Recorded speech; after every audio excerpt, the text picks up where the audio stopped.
1598년 11월 18일에 경남 남해와 하동 사이에 위치한 해협에서 전쟁이 벌어졌습니다. 일명 노량해전이지요. 임진왜란의 마지막 해전인 이 전투에서 이순신 장군은 일본의 해적선 500여 척을 격퇴시키고 대승을 거두게 됩니다. 그러나 퇴각하던 일본 왜군이 쏜 총탄을 맞고 그 노량해전에서 전사를 하게 됩니다. 장군이 마지막으로 죽어가면서 남긴 유명한 말이 있지요. 나의 죽음을 적에게 알리지 마라. 전쟁터에서는 전쟁을 이끌고 있는 이 장수의 죽음이 아주 치명적입니다. 그 소식이 전해지면 전쟁의 승패가 그걸로 인해서 달라질 수 있다고 하는 것이죠. 그래서 이순신 장군은 나의 죽음을 알리지 말라 이렇게 이야기를 했겠지요. 그런데 주님은 당신의 죽음을 제자들에게 미리 알려주십니다. 그리고 또 뭐라고 말씀하시냐면 나의 죽음이 오히려 너희에게 큰 기쁨이 될 것이다 이렇게 말씀을 하십니다. 왜 우리 주님의 이 죽음이 도리어 기쁨이 되는지 오늘 이 말씀을 통해서 우리가 함께 좀 나눠보기를 원합니다. 주님의 죽으심과 떠남은 제자들에게는 이게 엄청난 충격적인 이야기입니다. 대부분의 제자들이 예수님의 부르심을 받아서 예수님을 따라 나왔을 때 그들은 그들의 모든 것을 포기하고 자기 자신의 삶을 다 내려놓고 주님을 믿고 주님을 따라 나섰습니다. 그리고 그때 그들의 마음과 그들의 믿음은 참 순수하고 그냥 오직 주님만 바라보고 그렇게 따라 나섰다는 것입니다. 그런데 제자들이 곁에서 이제 예수님을 따라다니면서 예수님이 하시는 일들을 직접 보았지요. 예수님이 어떤 일들을 했는지 그것을 그들이 다 보았습니다. 그리고 예수님이 하시는 말씀도 그들이 다 들었어요. 제자들에게는 아마 기대하는 마음이 분명히 생겼을 것입니다. 이분은 진짜 평범한 랍비가 아니구나. 어쩌면 우리가 그렇게 기다리고 고대했던 메시아일 수도 있겠다 하는 그런 마음이 분명히 제자들에게는 들었을 것입니다. 그래서 이 메시아인 이 주님을 따라가면 분명히 우리에게도 뭔가 좋은 일이 있을 것이다. 우리도 어떤 한 자리 할 것이다. 아마 제자들의 마음속에서도 그런 마음들이 분명히 있었을 거예요. 그런데 어느 날 갑자기 주님께서 나는 곧 십자가에 죽을 것이다. 그리고 나는 아버지가 계신 곳으로 나는 떠날 것이다. 주님이 그런 말씀을 하시는 거예요. 여러분, 예수님의 제자들이 얼마나 황당하겠습니까? 얼마나 그들에게 이게 낙심이 되는 그런 말씀이겠습니까? 처음에 너희들에겐 이게 큰 근심이지만 곡하고 애통하는 슬픔의 일이지만 나중에 그것이 큰 기쁨이 될 것이다 라고 말씀하시면서 예수님이 비유를 들어서 그거를 설명을 하십니다. 여자가 임신을 해서 해산할 때가 되면 해산에 대한 두려움, 겁도 나고 무섭고 그렇지요. 저는 경험을 안 해봐서 모르는데 여러분 어때요? 예. 처음에 임신했을 때 물론 막 기쁘고 좋다가 정작 이제 출산할 날짜가 다가와서 날짜를 정해지면 마음속에 여러 가지 복잡한 생각도 들고 근심도 생기고 걱정도 들고 아마 그러리라고 생각이 됩니다. 산모뿐만이 아니에요. 남편도 그럴 것이고 그 양쪽의 부모님도 그럴 것이고 다 걱정하겠죠. 그런데 막상 해산을 하게 되면 어떻게 됩니까? 모든 근심이 다 사라지고 기쁨이 넘쳐나는 거죠. 새로 태어나는 아기로 인해서 또 무사히 출산한 산모로 인해서 온 가족에게 그게 큰 기쁨이 되는 것입니다. 또 산모도 출산의 고통이 있었지만 두려움이 있었지만 무사히 아기를 낳고 나면 그래서 아기 얼굴을 보는 순간 모든 그 고통과 두려움이 사라지고 기쁨이 넘치는 거죠. 그러니까 또 둘째도 낳고 셋째도 낳고 또 그러는 것이죠. 여러분, 주님의 죽음과 주님의 떠남도 이와 같다라고 하는 것입니다. 지금 당장은 너희에게 낙심이 되고 근심이 되고 그렇겠지만 결국은 너희 모두에게 오히려 더 큰 기쁨이 될 거라고 이렇게 말씀을 하십니다. 일반적으로 떠남이나 이런 것들은 슬프고 가슴 아픈 일입니다. 그 중에서도 죽음이라고 하는 것은 우리가 인생을 살아가면서 겪을 수 있는 가장 가슴 아픈 일이고 가장 슬픈 일입니다. 그런데 주님은 당신의 죽음과 떠남이 오히려 너희와 이 세상 모든 사람들에게 큰 기쁨이 될 거라고 말씀을 하십니다. 그럼 왜 주님의 죽음과 왜 주님의 떠남이 우리 그리스도인들 뿐만이 아니라 이 세상에 있는 모든 사람들에게 그것이 큰 기쁨이 될까요? 그것은 바로 예수님의 십자가의 죽음이 우리를 죄와 사망으로부터 해방시켜주는 구원의 능력이 되기 때문입니다. 이 모든 사실을 먼저 깨달았던 사도 바울이 이방인 중에 이방인이었던 로마 사람들에게 이렇게 이야기를 합니다. 로마서 1장 16절에 보면 내가 복음을 부끄러워하지 아니하노니 이 복음은 모든 믿는 자에게 구원을 주시는 하나님의 능력이 됩니다. 먼저는 유대인에게요, 그리고 헬라인에게로다. 예수님의 죽음이 이 세상 모든 사람들에게 기쁨이 되는 이유는 예수님의 그 십자가의 죽음 안에 생명이 있기 때문입니다. 예수님의 십자가의 죽음 안에 참된 자유와 영원한 생명이 있기 때문이라고 하는 것입니다. 예를 들어서 죄를 짓고 감옥에 갇혀 있는 사람이 있다고 한번 생각해 봅시다. 죄를 짓고 감옥에 갇혀 있는 사람에게 가장 기쁜 소식은 무엇일까요? 내일 아침에 아침 식사 메뉴가 소고기 묵국이다 라고 하는 그것이 그 사람에게 가장 큰 기쁜 소식이 될 수 있을까요? 오늘 저녁에 뭐 재미있는 영화를 한 편 보여준다고 하는 게 그 사람에게 가장 기쁜 소식이 될 수 있을까요? 감옥에 갇혀 있는 죄수에게 가장 큰 기쁨의 소식은 당신은 사면되었으니 지금 당장 집으로 돌아가도 좋다라고 하는 그 소식일 줄로 믿습니다. 또 암 판정을 받고 병원에 누워있는 환자에게 가장 기쁜 소식은 무엇일까요? 내일 당신의 병실을 조용한 2인실로, 그것도 햇볕이 잘 드는 전망 좋은 창가로 당신의 병실을 옮겨주겠습니다. 여러분, 그 소식이 암 판정을 받고 병원에 누워있는 환자에게 가장 기쁜 소식일까요? 그 환자에게 가장 기쁜 소식은 도저히 이해할 수 없는 일이 벌어졌습니다.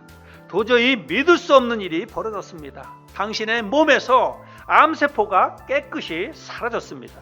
그래서 당신은 이제 더 이상 병원에 있을 이유가 없으니 오늘 당장 퇴원해서 집으로 가도 좋습니다 라고 하는 의사의 이야기일 것입니다. 여러분, 주님의 죽음은 이 땅에 있는 모든 사람이 죄와 사망으로부터 해방되었다고 하는 소식입니다. 그래서 우리가 이 소식을 복음이다 하고 이야기하는 것입니다. 기쁨의 소식이다 라고 이야기를 하는 것입니다. 주님의 죽음뿐만이 아니라 주님의 떠남도 우리에게 유익이 된다라고 말씀을 하고 있습니다. 왜 주님이 이 세상을 떠나가는 것이 우리에게 유익입니까? 우리와 함께 계시면서, 제자들과 함께 계시면서 끝까지 제자들과 함께 살아가는 것이 더 기쁘고 더 유익할 것 같은데, 주님은 내가 떠나가는 것이 오히려 너희에게 유익이 된다, 제자들에게 그렇게 말씀을 하셨는데 왜 그럴까요? 주님이 떠나가심으로 말미암아서 보혜사 성령님을 그들에게 보내주셨기 때문입니다. 우리가 지난주에 보혜사 성령님에 대해서 말씀을 나눠보았는데, 여러분, 주님이 보내주신 보혜사 성령님이 제자들에게 내려옴으로 인해서 제자들의 삶에서 어떤 변화가 생겼습니까? 그들이 한 번도 배우지 않았던 다른 나라 말을 유창하게 하는 거예요. 또 베드로와 요한은 날 때부터 한 번도 걸어보지 못했던 그 사람을 말씀 한마디로 일어나 걸으라 그러니까 그 사람이 뻘떡 일어나서 걷는 것입니다. 베드로와 요한은 그런 능력이 없는 사람입니다. 그런 것을 행할 수 없었던 사람이에요. 그러나 예수님이 보내주신 성령이 임했을 때 그와 같은 이적과 기사를 행했다는 것입니다. 베드로와 요한뿐만이 아니라 사도행전을 읽어보면 이 예수님의 제자들이 그와 비슷한 일들, 이적과 기사를 행했다라고 하는 것을 성경에서 기록하고 있습니다. 주님이 함께 있을 때에는 경험해보지 못했던 일인데 오히려 주님이 떠나고 나서 그런 능력과 그런 기적이 있었다고 말씀하고 있습니다. 여러분, 이것은 오늘날도 마찬가지라고 하는 것입니다. 주님은 육신적으로는 우리와 지금 함께 계시지 않습니다. 아버지가 계시는 하나님의 나라에 가셔서 지금은 하나님의 보좌 우편에 계십니다. 그래서 육신적으로는 주님과 우리가 이 세상에서는 함께 할 수 없습니다. 그러나 주님이 보내주신 보혜사 성령님이 우리 안에 오셨다는 것입니다. 우리가 우리의 죄를 회개하고 예수 그리스도를 우리의 마음속에 받아들였을 때 하나님께서 보혜사 성령님을, 하나님 보좌 우편에 계시는 우리 주님께서 우리에게 보혜사 성령님을 보내주셨습니다. 그래서 그 보혜사 성령님이 우리 안에 들어오셨고 지금 우리와 함께하고 계시는 줄을 믿습니다. 여러분, 우리 안에 계시는 그 보혜사 성령님이 우리 안에서 어떤 일을 하십니까?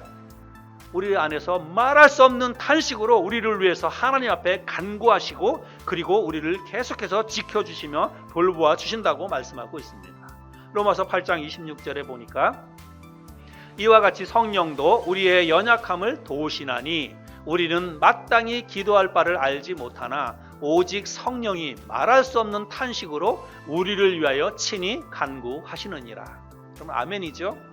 우리 안에 들어오신 성령님께서 내가 무엇을 해야 될지, 또 심지어는 어떻게 기도해야 될지, 뭘 위해서 기도해야 될지도 모를 때에 성령께서 우리를 위해서, 나를 위해서 말할 수 없는 탄식으로 하나님 앞에 대신 기도하고 계신다는 것입니다. 그리고 나의 삶을 한 걸음 한 걸음 나의 삶을 지켜주시고 인도해 가시는 분이 바로 우리 안에 들어오신 보혜사 성령님이라고 하는 것입니다. 예수님의 떠남, 예수님의 승천이 우리에게 그래서 기쁨이 되는 것이죠.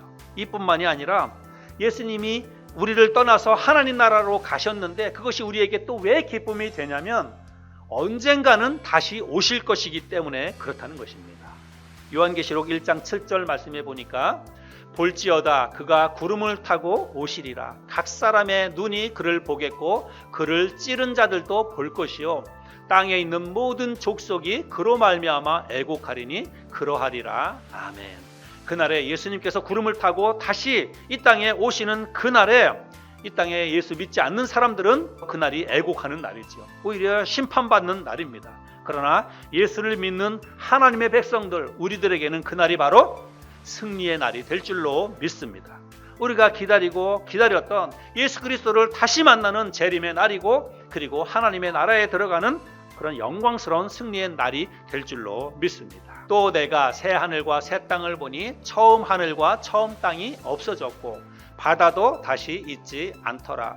또 내가 보매 거룩한 성 새 예루살렘이 하나님께로부터 하늘에서 내려오니 그 준비한 것이 신부가 남편을 위하여 단장한 것 같더라. 내가 들으니 보좌에서 큰 음성이 나서 이르되 보라 하나님의 장막이 사람들과 함께 있음에 하나님이 그들과 함께 계시리니 그들은 하나님의 백성이 되고 하나님은 친히 그들과 함께 계셔서 모든 눈물을 그 눈에서 닦아주시니 다시는 사망이 없고 애통하는 것이나 곡하는 것이나 아픈 것이 다시 있지 아니하리니 처음 것들이 다 지나갔음이러라. 여러분, 예수님이 오시는 그날에 이와 같은 일들이 우리에게 일어난다고 말씀하고 있습니다. 우리의 모든 눈물을 다 닦아주시는 것입니다. 그래서 우리에게는 다시는 사망이 없고 애통하는 것이나 곡하는 것이 없다라고 말씀하고 있습니다. 그 모든 것들은 다 지나가는 거예요. 처음 있었던 것이라고 말씀하고 있습니다. 또 요한계시록 7장 16절 17절에도 보면 그들이 다시는 줄이지도 아니하며 목마르지도 아니하고 해나 아무 뜨거운 기운에 상하지도 아니하리니 이는 보좌 가운데에 계신 어린 양이 그들의 목자가 되사 생명수 샘으로 인도하시고 하나님께서 그들의 눈에서 모든 눈물을 씻어 주실 것이니라. 이 날이 우리에게 온다는 것입니다. 예수님이 하늘나라로 승천하셨고 승천하시면서 이와 같은 약속을 해주셔서 이제는 예수님께서 다시 이 땅에 분명히 오시게 될 것입니다. 이 땅에 오시는 그날 우리는 승리로 주님을 맞이하게 될 줄로 믿습니다. 많은 사람들이 오늘날 한국 교회는 세상의 빛과 소금이 되기는커녕 오히려 비난과 혐오의 대상이 되었다고 우려를 합니다. 그 이유가 무엇일까요? 왜 이렇게 한국 교회와 왜 이렇게 그리스도인들이 세상 사람들에게 오히려 비난과 조롱거리가 되었을까요?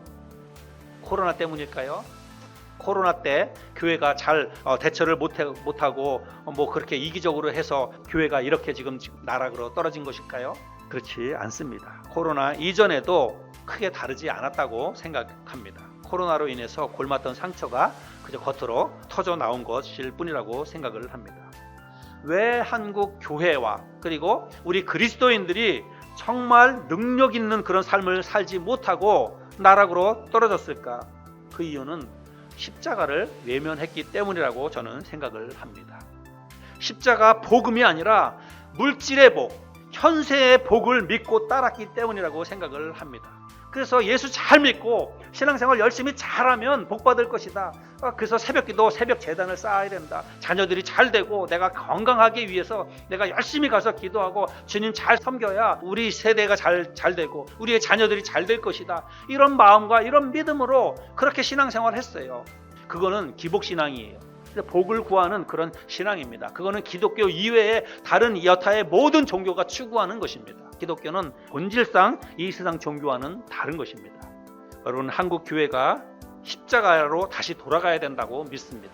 우리 한국 교회가 이렇게 얘기하니까 뭐 거창한데, 나부터 예수 믿는 이 신앙생활의 목적이 무엇인지, 내가 지금 예수를 잘 믿고 있는지, 여러분 그것을 생각하면서 우리가 신앙생활을 바르게 해야 된다는 것입니다. 여러분, 예수 잘 믿고 신앙생활 잘하고 있다는 것이 주일날 예배 안 빠지고 교회 꼬박꼬박 나오고 와서 기도하고 또 하나님 앞에 물질 잘 드리고, 여러분 단지 그것이 예수 잘 믿는 게 아니라고 하는 것입니다. 주일날 빠지지 않고 매주마다 하나님 앞에 나와서 예배드리고 많은 물질로 하나님을 섬긴다 할지라도 내 마음속에 그렇게 하면 하나님이 나를 복 주실 것이다, 우리 가정 축복해 주실 것이다, 이런 마음으로 한다면 그거 예수 잘 믿는 게 아닙니다. 그건 참된 신앙생활이 아니라고 하는 것입니다. 십자가 복음으로 돌아간다고 하는 것은 예수 그리스도의 십자가에 죄와 사망을 이기는 능력이 있다는 사실을 머리로가 아니라 우리의 가슴으로 그것을 믿는 것입니다. 그리고 이론이 아니라 진짜로 삶으로 그것을 따라가는 것입니다. 여러분, 우리가 예수 믿는다고 하면서도 이 세상을 살아가면서 물질에 대한 염려, 건강에 대한 염려, 죽음에 대한 두려움, 이런 것들이 우리 안에 있다면 복음 안에서 살고 있지 못하다고 하는 증거입니다. 복음 안에서 산다라고 하는 것은 이 모든 것을 떠나는 거예요. 물질에 대한 걱정, 건강에 대한 염려, 죽음에 대한 두려움을 떨쳐버리고 실제로 이 세상을 기쁘게 즐겁게 감사하게 살아가는 것입니다. 여러분, 이거는 이미 나의 삶에서 내가 예수 믿으면서 예수 믿고 나서 지금 내가 그런 삶을 산다면 나는 영원한 생명 안에 이미 들어간 거예요. 영원한 생명 안에서 죽음에 대한 두려움이 없어졌으니까, 사라졌으니까, 해방되었으니까 이미 시작된 영원한 생명을 살아가는 것이고 이미 누리는 것입니다. 여러분, 이것이 바로 복음 안에 산다는 거예요. 복음 안에 산다는 것은 교회 안에 들어와가지고 주일날 예배 잘 나오고 그게 복음 안에 산다는 것이 아니라 죄와 사망에로부터 완전히 해방된 그런 삶을 실제로 살아가는 것입니다.